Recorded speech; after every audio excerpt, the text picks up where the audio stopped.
So I've been a military spouse for like 2 months, almost 3. Okay.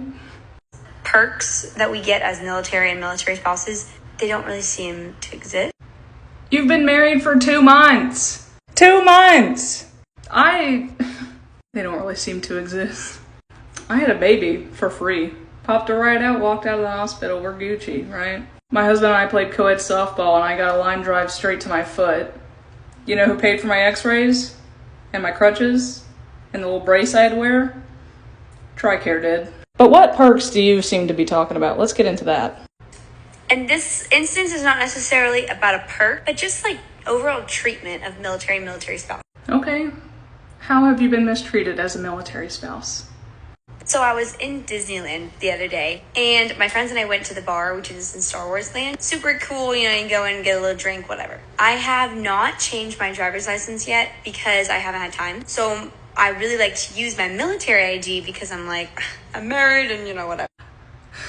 This is so funny to me. So I didn't change my last name for like a few years because it just wasn't at the top of my priority list. It was a pain in the ass. I didn't feel like going through the process.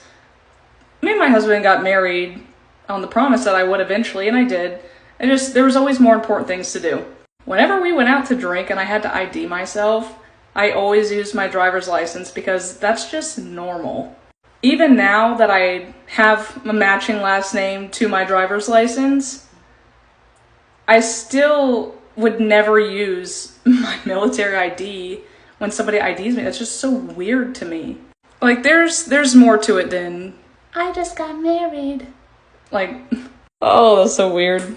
When the guy was like, hey, can I see your IDs, to check your age and all that stuff, I was like, here you go. And he's like, I'm sorry, ma'am, we don't accept spouse military IDs. Right. Some places don't accept dependent IDs. Some places, whatever benefit is strictly for active duty, and you just have to go with it. Like, that is their policy. I can't imagine getting upset that they didn't take your dependent ID instead of your driver's license. Like, you're upset about that, just put your dependent ID right behind your driver's license, pull your driver's license out, and be like, here's my ID. That's all it takes. It's really that simple. Ants really hurt my feelings, and I felt like I was being labeled as just a spouse. Because that's what you are. You're just a spouse. Why did that hurt your feelings? I don't understand. Like, where can you please connect the dots for me? Why did it hurt your feelings? I'm genuinely curious. My friend was with me, who is also a military spouse, and we were looking at each other like, what the heck? This is kind of hurt. If you're only 2 months in and somebody wanting to see your driver's license instead of your dependent ID is hurtful, you are in for a world of hurt. Like, a lot. Wow. I would just like to point out that some places are very strict on the types of IDs they're allowed to accept. There's a restaurant in my hometown, and they warned me that after a certain date, they were no longer going to accept vertical driver's licenses. I was over the legal age to drink, but I still had a vertical ID for quite some time because it didn't expire for a while and there was no need for me to get one.